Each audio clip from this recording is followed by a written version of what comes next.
Welcome back to Unapologetic Rabble-Rousers. I'm DocShellie. And I'm Carla Lewis. And we are going to take on leadership. The good, The bad. and the ugly. We've seen it all. And we will ask as we close, at least we will hope to remember. So I'm going to ask it now. After we've gone through this, if there are some of these stories that you would like to share with us, we would so appreciate you dropping us a comment on Facebook or YouTube, Spotify, podcast. Yeah, we'd love to know.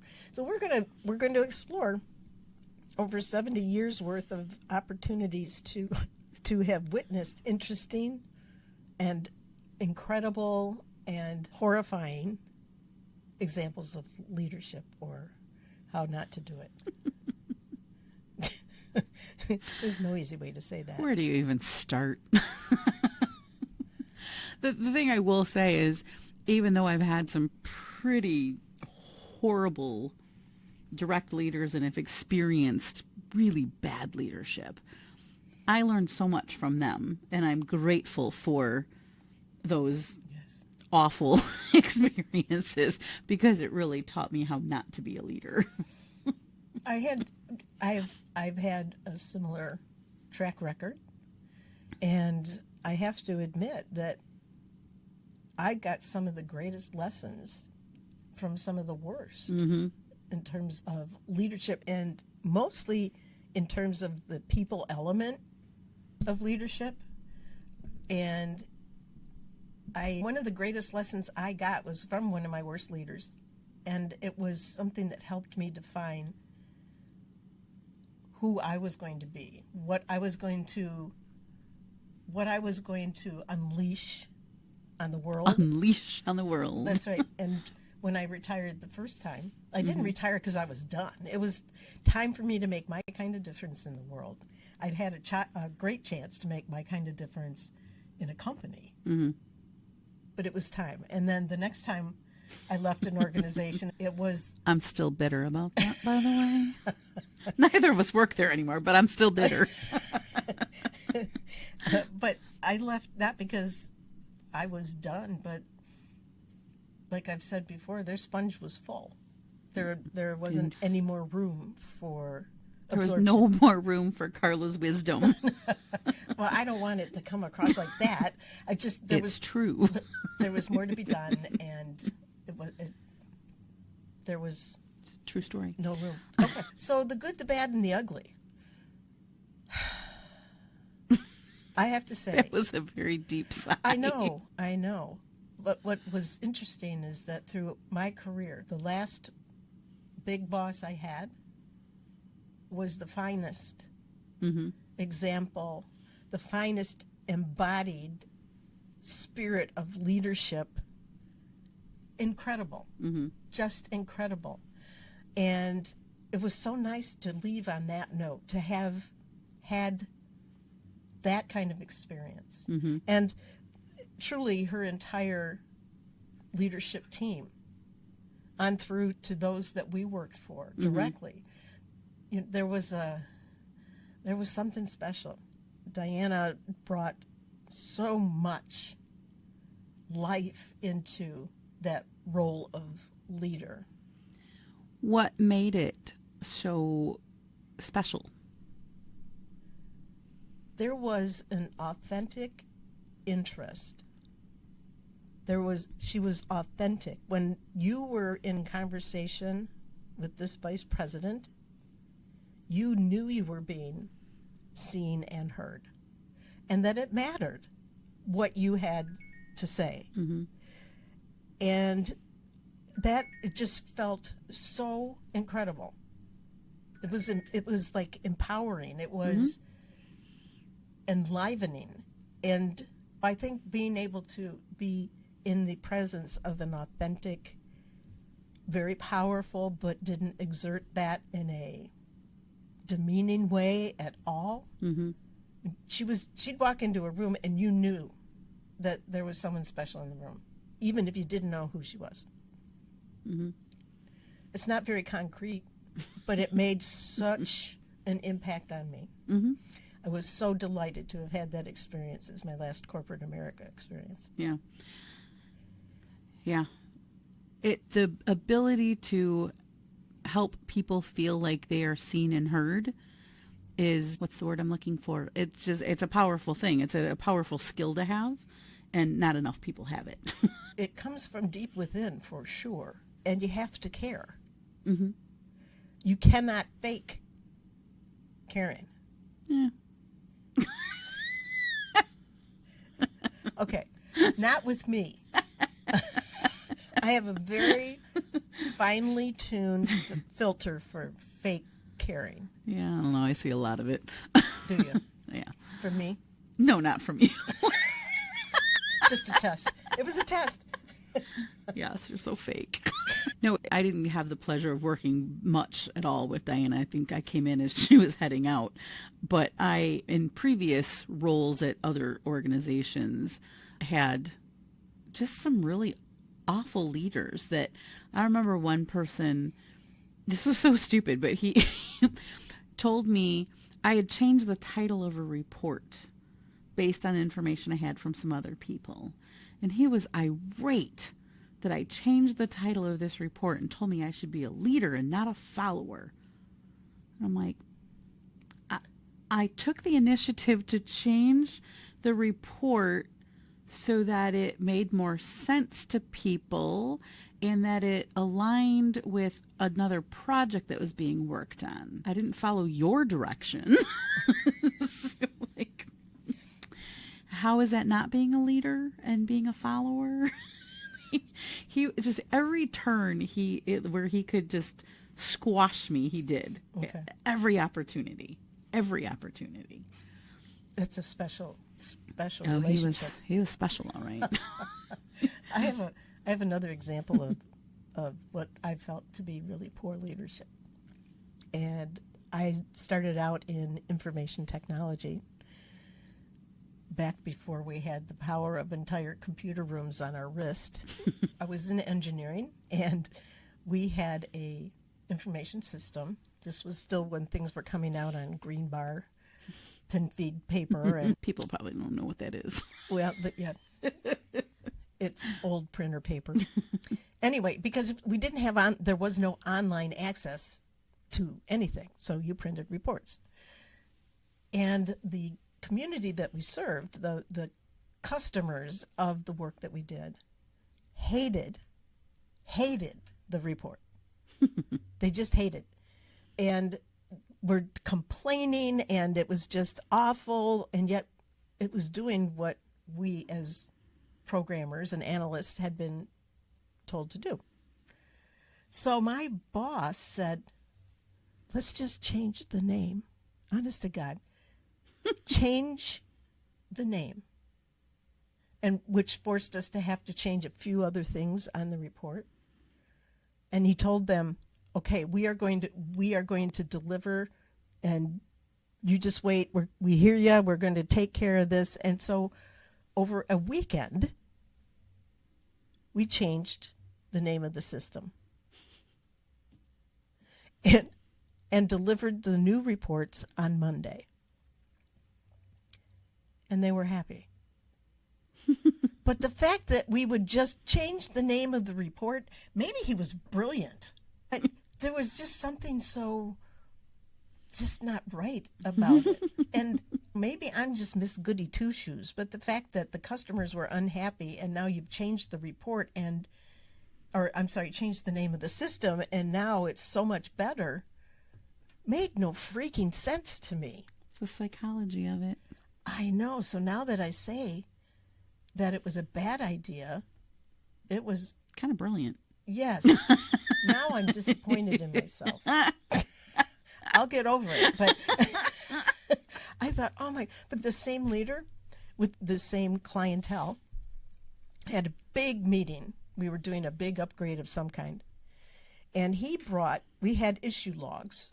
So it was 3-ring binders, and there would be chapters and tabs and whatever. He brought all the issue binders to this meeting to show how hard we had been working. And he declared in front of this group, and there had to be 50 people in the room. And he was at the main table with the main customer boss. And he says, we have been extremely busy. And that boss looked at him and said, no, you have been extremely ineffective. If all of those are issues, the fact that you're busy is because you do crap work. Oh. There wasn't a way to make an impression. No, it was an impression. It was an impression, maybe not the one that he wanted. It wasn't the one I would have wanted. Right. Yeah. Words matter. It's so true. It's so true. I remember one time, and this was with Charlie. Okay. So we're sitting around a room and people are going over their quality issues and how they've resolved them. And it was like bad news after bad news after bad news after bad news. And I was the last one to go. And mine wasn't horrible news. So I just presented my thing and he let me finish presenting. And he looks at me and he goes, don't be all excited like you're the cat that just ate the canary. I was like, I don't know what you mean by that. He was like, that's not good news. You shouldn't be happy about that. I was like, well, it wasn't as bad as everybody else's news. And then everyone, like the whole rest of the team kept calling me Canary after that. Oh, gosh. He was an imposing guy. Yeah. He's the kind you may have them in your world that walking like he wants to be 6 feet ahead of where he is with every step. Mm-hmm. There was this drive, and you don't take that away from a person. No. He was an imposing figure. He was something. There was very early on in my career manufacturing, there was a plant manager named George. George. George. And I was always the only woman in the room. George cursed like there was no tomorrow. Slammed his fist on the table, just swore up a storm. Never bothered me. After every single meeting I was in, he'd look right at me and he'd go, sorry, young lady. And then he'd walk out. And I was like, what? Why are you apologizing to me? You're probably offending more of the men in the room than me. And so I said to my boss one day, like, why is he apologizing to me? I don't care. I'm like, I'm going to say something to my boss. Says, oh my God, don't say anything. Like, don't do it. And I was like, no, I'm going to say something. So one day I followed George out and I was like, George. And George was like 6 foot something and he towers over me and yes. And I said, I just want to ask you, why do you always apologize to me after the meeting? I don't care. You're probably offending more men in the room than you are offending me. I could care less. And he's like, well, you're a lady and I shouldn't curse in front of ladies. Okay, but you do on a regular basis. So either stop doing it or stop apologizing. And he stuck his hand out and he goes, well, I'm going to stop apologizing, young lady. I shook my hand and I go, my name's Michelle. Was it a dead fish handshake? No, it was actually a very firm handshake. Never apologized ever again and knew my name. I was no longer young lady. It's very interesting when we can point things out. Yeah. And take the opportunity to do it. Yeah. When you see behavior that isn't serving you or the other person. Yeah. But I just love that everyone's like, oh my God, don't say anything. Oh yeah. Don't do it. Well, we know. Excuse me. Bless you. Carry on. We know that you are a bold, confident person. Who, me? Yes. Well, you were just talking What about you talking breaking about? up a fist fight. So it was a great story. Well, I mean, you know, catch me on a bad day. so just to set the stage, Michelle shared that she had a rather difficult day on Friday. It was just one of those days where things just stacked and stacked and stacked. You know, one of those days where you're like, if I didn't get out of bed today, I'd have a good day. And I was at the grocery store and there was 2 men fighting by the entrance and I had it. I was done. There was probably 20 people standing around watching this fist fight, and I walked right between them and told them to knock it the you-know-what off. And I just kept on walking. And I heard somebody say, well, that's one way of breaking up a fight. So we know that you are bold and confident. And do not get on the wrong side. I'm just saying. So when we talk about leadership, good, bad, and ugly, we're exploring, it's really the makeup of the person that is in that position of power, even then maybe not respectable, because we've already covered off the fact that just because you're titled doesn't mean that you deserve respect. You still have to be worthy of it. That's right. That's right. What we're talking about is that the integrity of that individual is what's at play. Mm-hmm. And that level of integrity is what's going to influence the way the leader engages with their people, engages with their peers, just what you can observe. Mm-hmm. And one of the things with the great leaders that I've worked for is they were consistent, absolutely consistent. It did not matter what the circumstances were. It could have been there was great stuff going on. It could have been we are in a panic because something's not going very well. It didn't matter, but there was a consistency which helps an organization feel safe when they can depend on their leader to be consistently authentic and caring. Yeah, it takes the temperature down on, can I say something? Should I say something? How do I have this conversation? I'm just going to not. I don't want to cause waves. Like, you can speak up in those kinds of cultures that those leaders set. It makes a huge difference when people show up consistently, because you don't have to sit there and go, okay, I've got some bad news I need to share with this person, but I got to catch them at the right moment. Mm-hmm. I used to work for someone who you literally never knew what kind of mood she was going to be in. She was something else. She was the one that had, you were sure, multiple personalities. Oh, yeah. I mean, undiagnosed. She was a disaster. I'm not even going to say, but she was a nice person. Check our last episode. But you just literally, you never knew. It was the most bizarre thing. I wouldn't even want to tell her I was going to the bathroom because you didn't know how she was going to respond to it. like, I'm gonna leave my office for 10 minutes. I'll be back. And sometimes that was a problem because you need to be in your office. If you were 5 minutes late coming back from lunch, it was a problem. But other days, go, yeah, take 2 hours for lunch. Who cares? It's like, what? Okay. I have a 45 to an hour and a half commute. Sometimes I am late. If I don't have a meeting, I'm not going to plan on being there half an hour early. So I might walk in the door at 8:01. And that's a problem sometimes. I'm not on a clock. I'm salaried. I work a lot more hours than the 40 I'm required to work. So it was just very interesting, the things that she would nitpick, the things that she would complain about. One week would be a problem. The next week they were fine.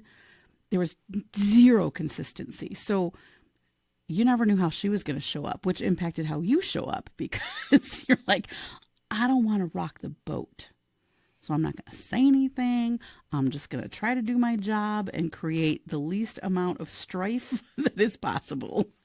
It's interesting. As you were saying that, I'm thinking these are the same kinds of characteristics we look to our peers to exhibit. We're looking for that same authenticity and caring from the people we work beside. Mm-hmm.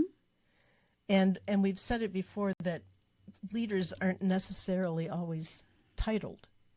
There Absolutely. are people who demonstrate incredible leadership behavior when they are like leading from below. Mm-hmm. And I love working with those kinds of people. I love being one of those kinds of people. When you lead up, when you manage up, sometimes that comes out as a joke because you're trying to get the monkey off your back and onto your boss's back. But being able to demonstrate just authenticity and caring and integrity and an intense focus on getting the best out of yourself, contributing the best of you to what's going on, and enabling those around you to be able to do the same. that if you start out that way, then you have a really good chance of being one of those leaders that's on the good side, not the bad, not the ugly. We need more of those, though. Yeah, indeed we do. Unfortunately, they get swallowed up by the big corporations. And it's like you enter and they suck your brain out. There was a TV show about that, wasn't there? Or a movie, something about where when you were at work, you didn't know you had a home life, and when you were at home, you didn't know you had a work life. Actually, that sounds like a typical Monday. Yeah, and same. Sorry, making a small joke. Okay, so are there any lessons we haven't yet had a chance to mention about leaders, good, bad, and ugly? Probably. I was thinking, like, I remember I had a person who reported to me who was kind of the bane of my existence for a while. Couldn't do his job. Every time I sent him out to do something, I'd have to either send someone else with him or give explicit instructions to not agree to anything. And he would come back and be like, so I told them we could do X, Y, and Z by Wednesday next week. We can't do that. We can't even do it by Wednesday next month. So I remember complaining to my boss about this person, and he said, Shelley, you can't expect everyone to operate by the same expectations that you hold yourself to. He has different capabilities. He has a different set of values. He has a different set of integrity, different behaviors. You have to figure out how to amplify those things and not turn him into a mini you. And I was like, but a mini me would be awesome. Oh, yes, it would. The world be needs amazing. More. Amazing. So I sat down with this person and had a conversation with him. It's clear to me you're not in the right job. I said it much more eloquently than this, but it was like, what do you want to do with your career? Because he had been bounced around from team to team to team to team, and he landed on my team. And he had shared he wanted to do some other things, so I helped him move along to those other things. He was still with the company. It's where he retired and all of that, but moved him into a job that was better fit for him and what he wanted to do, and he accelerated in that. And through his whole career, nobody had ever sat down and had a conversation with him. They just kept moving him around. Oh, we're going to move the problem. That goes on the pet peeve list. And then all of a sudden I became the person to get all the problem children. Yeah. Because I could manage them. Oh my gosh. So it's just it's interesting. So as a leader, have those conversations with your people. Like, you're better off to have someone on your team that is vested in the work that you're doing, that can execute it well, versus somebody who's just a warm body as a placeholder, because that's kind of what he was for everyone, no matter what team he went to, until I got him to a place where he was working on something he was passionate about and something he really valued. Have those conversations with people. It's not that difficult. Right. It's that getting that feedback that probably was all over the closed-door room. Oh, yeah. And actually packaging it so that it could be used on behalf of the individual. Every performance review I went back and read, I don't know how that guy had a job. He was an underperformer for probably 15, 20 years. It was easier to pass that person on than they did. than to let them go. Yeah, yeah. I think that happens a lot. Yeah. I had a few of those along my way as well. Yeah. It's like, really? I was told flat out. I know I've shared this in another of our podcasts, but I was told flat out, well, she's coming on your team because we think that maybe a woman could be a better leader for her than we can. I was the only one, so, but that was true for a very long time. Yeah, yeah. Well, okay. There's probably a whole bunch more that are going to pop as soon as we say we're done here. Exactly. And we're going to leave the door open to the fact that we may be coming back to this. But for now. Yeah, and share your stories if you have them on, again, Facebook, YouTube, podcast app, Spotify, wherever you're listening. Thanks for tuning in. I'm DocShellie. And I'm Carla Lewis. Till the next time.